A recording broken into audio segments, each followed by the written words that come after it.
네, 다섯 번째 시간입니다. 22번. 형의 집행 및 수용자 처우에 관한 법률과 동법 시행령상 청원에 대한 점으로 옳지 않은 것은 1번. 수용자는 그 처우에 관하여 불복하는 경우 법순관지에게 청원할 수 있다. 맞죠? 2번. 청원하는 수용자는 청원서 작성하여 봉한 후 소장에 제출합니다. 다만 순회전공 공문에 청원할 때는 말로도 가능한데 녹음하면 돼야 돼요. 참여도 안 되고 녹음도 안 돼요. 참여가 안 되는데 어떻게 녹음을 합니까? 답은 2번이죠. 순회정원 공문의 청원을 청취할 때는 해당 교정설의 교동에 참여해서 안 되죠. 그러니까 녹음도 안 되는 거예요. 청원에 관한 결정 문서로만 해야 돼요. 구두는 안 되고요. 청원에 결정서 없으면 지체 없이 갖다 줘야 되겠죠. 23번 보도록 하겠습니다.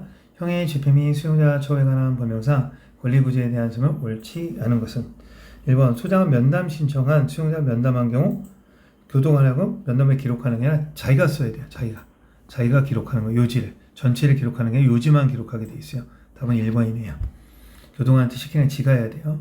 2번. 소장한 수용자 청원서를 작성해 봉한 후 제출할 경우 이를 개봉해서는 안 돼요. 절대. 지체 없이 법순관지에게 갖다 줍니다. 순회전공 공무원은 수용자의 청원을 스스로 결정하니 부적당하다고 인정할 때는 법정에 보고해야 되겠죠. 네 번째.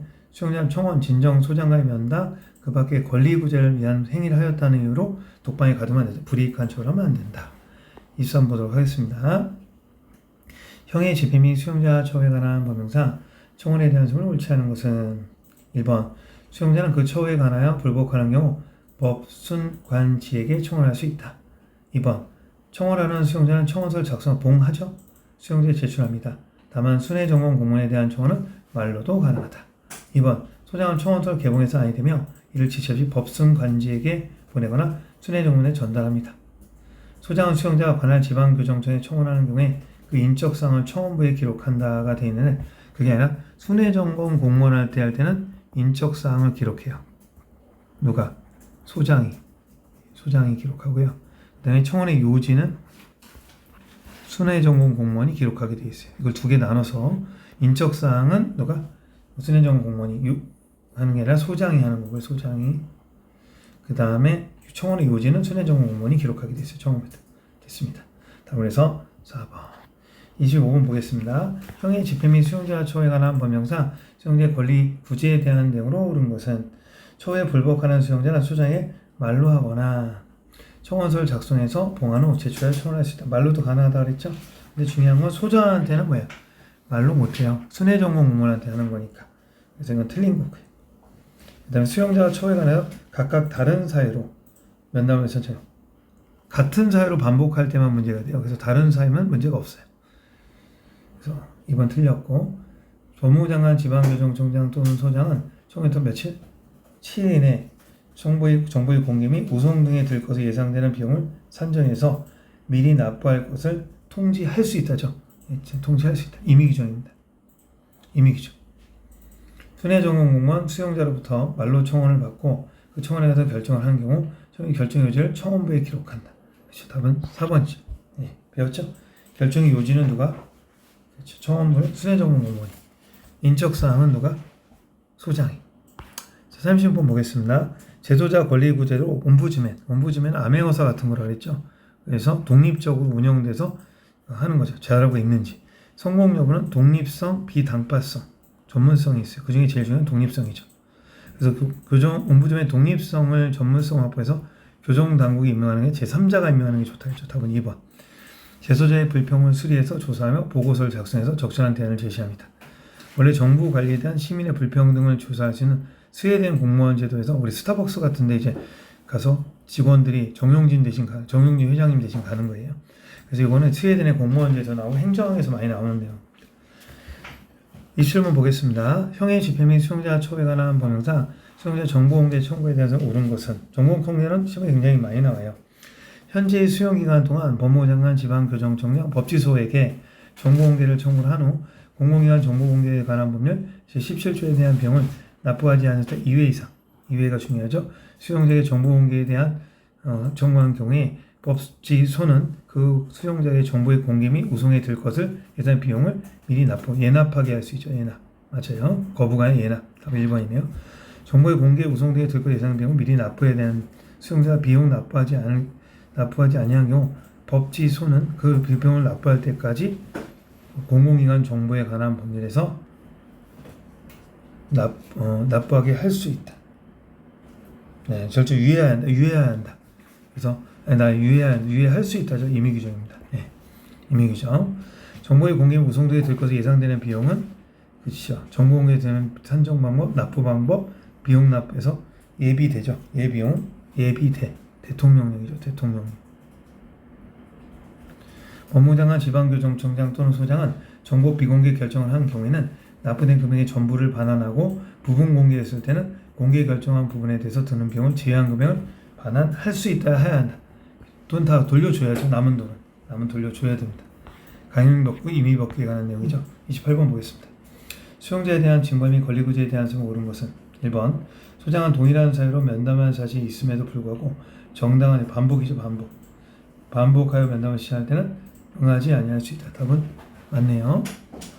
수용자가 청원서를 제출할 경우 소장은 지시 없이 청원 내용을 확인해야 된다. 내용을 확인할 수 없죠. 왜? 열어볼 수가 없으니까. 바로 제출해야 돼요. 법무장관, 손해정보만 관할 지방교정청장에게 2회 이상 정보공개 정보를 납부하지 않았을 때는 할 수 없다. 아니라 뭐야? 유예할 수 있죠. 유예. 할 수 없는 거부간의 유예. 징벌에는 징벌 대상자에게 일정한 사유가 있는 경우 3개월 이하의 기간에서 유예할 수 있다. 징벌집행. IU죠. 2에서 6개월이죠. 답은 그래서 1번이 되겠습니다. 숫자를 갖다가 틀렸네요. 29번. 형의 집행 및 수용자 처우에 관한 법률상 수용자의 정보 공개를 청구할 수 있는 대상이 아닌 것은 법순관지죠. 그래서 법지소죠. 법지소. 교정본장이 틀렸네요. 답은 2번. 수용자의 인권보호를 위한 국가인권의 업무에 대한 설명을 옳은 것은 국가인권에는 필요하다 인정은 그 의결로서 방문조사할 수 있죠. 이건 진정 없이 그냥 갈 수 있다는 얘기고요. 구금시설의 직원은 방문조사를 하는 경우에 시설 중 면담을 장소 입회할 수 있다. 입회할 수 없다. 참여할 수 있죠. 왜? 이거는 진정이 아니니까. 그냥 평소 때 간 거니까 답은 2번이고요. 수용자는 구금실 업무 수행과 관련하여 헌법 제10조 내지 22조의 보장의 인권을 침해당한 적에 유언의 그 내용을 진정할 수 있다. 진정할 수 있다. 맞죠? 진정할 수 있다. 맞고. 구금시에 소속된 공무원은 시설수용자위원회에 제출할 목적으로 작성된 진정서 서면을 열말 수 없다. 그렇죠? 당연히 없죠. 그 다음에 21번 보겠습니다. 31번. 형의 집행 및 수용자 처우에 관한 법령상 수용자 분리심사에 대한 설명을 옳은 것은 첫 번째, 법무장관은 분류심사를 전담하는 교정소를 직접 지정 운영할 때는 한 개소 이상이 되도록 하죠. 한 개소 이상 시범으로. 그 다음에 개별처우에 수입하기 위한 분리심사는 매일 초일부터 말일까지 형 집행소에 도달한 수용자를 대상으로 해서 그 다음 달, 그러니까 1월 15일이면 2월 28일까지. 다만 특별한 사정이 있는 경우에는 그 기한을 연장할 수 있다. 소장은 분리심사를 위해서 그 수용자 가족을 대상으로 상담 등을 통해 수용자의 신상에 관한 사항을 개별사안 조사, 심리진흥, 적성검사, 그 밖에 필요한 검사를 할 수 있다. 자, 거기에 뭐라고 하죠? 가족을 대상으로 했는데 가족은 건들면 안 되죠. 가족이 들어갔네요. 가족. 말이 안 되죠. 가족한테 어떻게 검사를 합니까? 답은 3번. 가족 때문에. 가족은 건들면 안 되죠. 그 다음에 징역 근거가 확정된 사람으로서 집행 형기가 형 집행지휘서 접수부터 몇 개월 미만? 3개월 미만이죠. 3개월 미만일 때는 3개월 미만에 뭡니까? 구류일 때는 하지 않죠. 네. 답은 그래서 2번이 되겠습니다. 네. 이렇게 해서 3개월. 수용자 분류에 대한 설명으로 옳지 않은 것은 32번. 수용자에게는 우리나라에서는 1894년 가보계획 때 징역표가 제정되었죠. 그래서 보통자, 특수기자, 노유자, 부녀자로 나눠지고 1회부터 5단계까지 나눠있는 누진처우 제도가 가보계획에 있었죠. 네. 그 다음에 수용자의 분리는 1597년 네덜란드 암스테르담 노역장에서 남녀 분리했었죠. 남녀 분리했었죠. 그 다음에 성별 분리. 그 다음에 뭐야? 성인하고 소년 분리. 그렇죠. 3번. 대인적 성숙도 검사 I레벨은 수용자를 지적 능력에 따라 분리하기 위해서 대인 성숙도 검사죠. 주로 청소년들에 대해서 하죠. 근데 이게 전문가의 도움이 필요하고요. 비용이 많이 들어요. 답은 3번입니다. 비용이 적게 드는 게 많이 듭니다. 미네소타 단면적 인수원 MMPI는 일반적으로 제일 많이 쓰이는 거죠. 세계적으로. 네. 답은 그래서 3번. 그래서 3번은 비용이 많이 든다는 겁니다. 자, 그 다음에 21세인 갑은 상습적인 성폭행으로 5년에 확정되어 교도소에 수용되었습니다. 21세니까 23세 미만이죠. 23세 미만은 청년에 속해요. 그럼 1번 아니면 3번이 되겠네요. 네. 갑은 범죄성이 진전되긴 했지만 개성에 따라 통상적인 수준이에요. 통상이니까 뭐야? 23세 미만의 완화죠, 완화. 통상이죠. 자, 23세 미만의 뭐예요? 일반이네요, 일반. 23세 미만의 일반. 그렇죠? 통상적이니까. 네. 그래서 통상적인 수. 21세에서 23세 미만의 청년이 나오는 거고, 그 다음에 뭐예요? 일반적이니까 통상적인 거죠. 답은 3번. 네. 4번 보겠습니다. 수용자의 정보공개 청구에 대한 지방교정청장의 갑의 처분으로 적법한 것은 1번 정보 공개를 위한 비용 납부를 위한 통지를 받은 수용자 A가 그 비용을 납부하기 전에라도 미리 할 수 있죠. 나중에 돈 받으면 되니까. 정보 공개 결정을 하고 A에게 공개했다. 답은 1번이네요. 과거의 수용기간 동안 정당한 수 없이 정보 공개 비용을 납부하지 않은 사실이 1회가의 2회가 있었죠. 2회 있는 수용자가 했을 때 납부하기 통지해야 되겠죠. 세 번째, 정보 공개를 위한 비용 납부의 통지를 받은 C가 그 통지를 받으면서 3일 만에 비용을 납부했지만 다음 비공개 결정을 하고 예납한 비용 중 공개를 했다면 비용이나 전액 반환이죠. 전액 반환. 택배비 없이 전액 반환. 4번 보겠습니다. 현재 수용기간 동안 갑에게 정보 공개 청구를 한 후 정당한 사유로 그 청구를 취하한 사실이 있는 수용자 D가 다시 정보 공개를 하자. 정보 청구를 하자. 일단 청구를 몇 회 해야죠? 2회를 해야 되죠. 2회. 2회를 해야 예납이죠. 예납할 수 있어야 되고. 그 다음에 누진계급의 측정 방법에 대한 점을 옳지 않은 것은 해당하지 않는 것도. 고사제는 심사제죠. 점수제에 해당하지 않는 거. 다음 1번이고. 인근에는 매일 점수하는 거고 아니면 매월 점수하는 거고. 중간 과목이 있고. 엘마이드는 뭐예요? 상대적 부정경으로 점수를 하다. 작업 9점, 3점, 그렇죠. 교육 3점, 행실 3점. 이렇게 총 54점을 해서 2급에서 1급으로 올라가는 거죠. 네, 맞습니다. 그래서 답은 1번이 되겠습니다. 고사제. 고사제는 심사제죠. 그래서 점수제가 아니라 심사, 스탠리와 그레엄이 만든. 네. 그 다음에 30번 보겠습니다. 누진 계급의 측정 방법과 명칭이 옳게 지적되는 것은 점수제. 일정한 기간이 경과했을 때 행정 성적을 심사한다. 이거는 행정 기간이 지났을 때 고사제죠. 고사제. 심사제. 같은 말이에요. 고사제는 최초 9개월간의 독고 근무, 교도소에서 강제노동에 하는 취업하는 수용자의 고3일 특 5개 나눠 상급에 진급할 때마다 우대를 더하는 방법으로 진급에 지난 책임 점수. 책임 점수를 수학하니까 점수제가 되네요. 엘마이라제는 누진 계급을 1급, 2급, 3급에서 신입자 2급에 편입시죠. 작업교육 각각 3년 9, 그래서 6개월이 지나면 1급이 되는 거죠. 2급이 1급이 되는 거예요. 또 6개월이 지나면 가석방 되는 거예요. 네, 맞는 문장이 됩니다. 잉글랜드제는 수용자가 매월 취득해야 되는 지정점수 수학하는 법으로 책임 점수를 해서 진급 점수이 매일이 아닌 매월이다. 매월이 틀렸죠. 매일 잉글랜드, 매월 아일랜드. 네, 틀렸네요. 매일 잉글랜드, 매월 아일랜드. 그 다음에 재소자를 3등급으로 분류해서 월별 합산 점수의 누진초 1급, 2급, 3급으로 나누는 것은 누구죠? 엘마이라제예요. 그래서 6개월이 되면 2급이 1급 되고 여기서 가석방 돼서 6개월간 착하게 지내면 완전 자유가 되는 거고 이건 불량급이라고 했죠. 불량급. 답은 몇 번? 2번이 되겠습니다. 네. 누진제니까. 누진제. 5번제는 완화독거죠. 완화독거. 완화독거제고 펜실버니아는 엄정독거제고 카트리제는 뭐예요? 소집단 수용자 자치제고. 됐죠? 그 다음에 38번 보겠습니다. 수용자의 처우 방식에 대한 누진 처우 제도에 대한 점을 옳지 않은 것은 일종의 토큰 경제라고 해서 잘하면 상을 주고 못하는 벌을 내리는 그런 형태를 취하게 되죠. 그래서 잘하면 상을 주고 못하면 벌을 내리는 그런 구조를 가지고 있어요. 토큰 경제라는 제도로서 재판상 선고된 자유형에 대한 집행을 여러 단계로 나누어서 수용 개선 정도의 상위급으로 진급시키는 거 맞죠? 네. 영국에서 일종의 고사제로서 호주의 마코노키가 점수제로 결합시켰어요. 그러니까 점수제가 나왔다가 본토에 있는 고사제가 이제 점수를 바뀌는 거죠. 그 다음에 아일랜드는 크로포턴이 창안한 곳은 월터 크로포턴 매월 하죠. 매월. 맞습니다. 매일이 아니라. 엘마이라제는 자력적 갱생에 중점을 둔 행영제도로서 일명 가마제인데 엘마이라 소년원이죠. 전과 초범이죠. 초범에 대해서 소년범에 대해서 단기간에 나가게 하는 거죠. 그래서 장기수는 해당되지 않습니다. 답은 4번. 자, 수용자 분류 및 처우에 대한 설명을 외치하는 것은 수용자 분류는 수용자에 대한 개별적 처우를 가능케 함으로써 수용자의 교화 개선에 원만한 사회복귀에 도움을 준다. 맞죠? 예, 개별 처우를 하니까 사회복귀.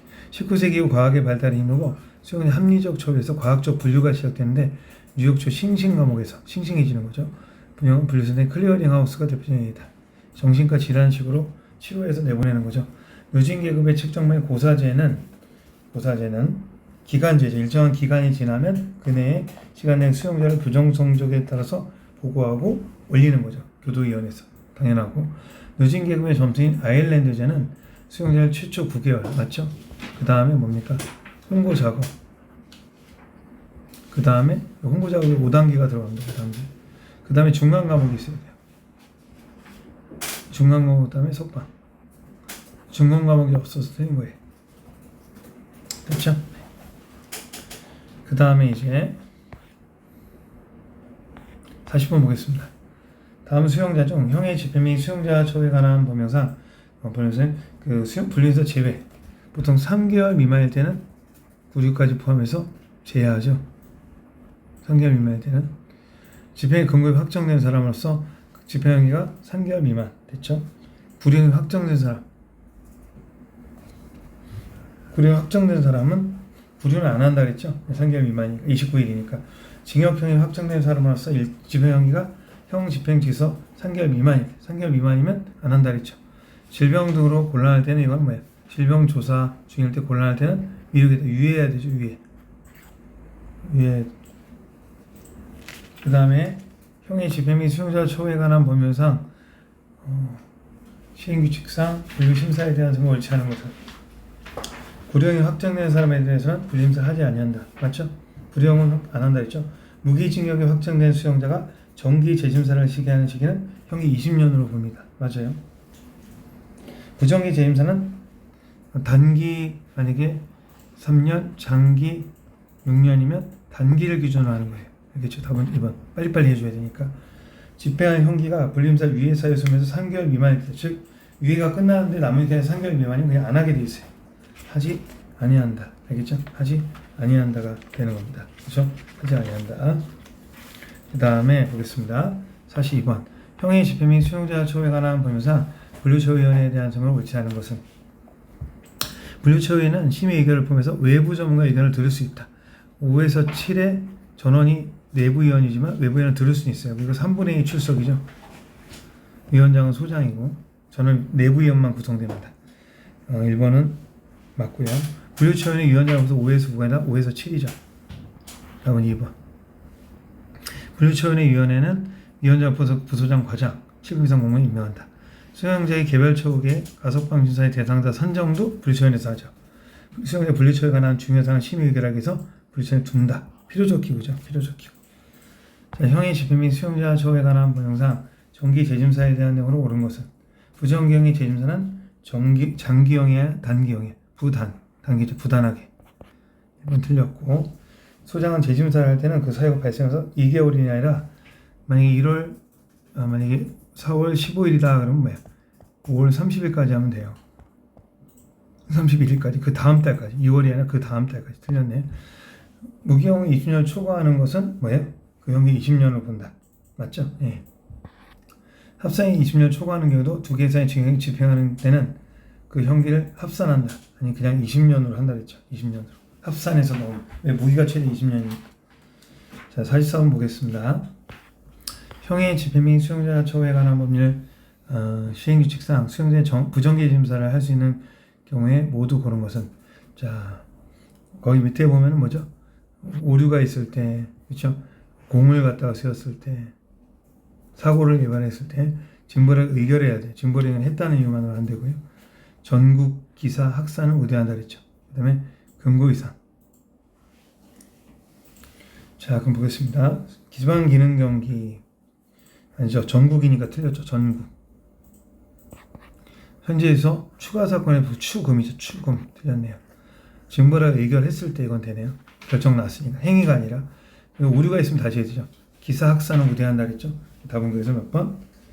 디귿 리을 미음이니까 4번이 되겠네요. 디귿 리을 미음 45번부터 다음 시간에 보도록 하겠습니다.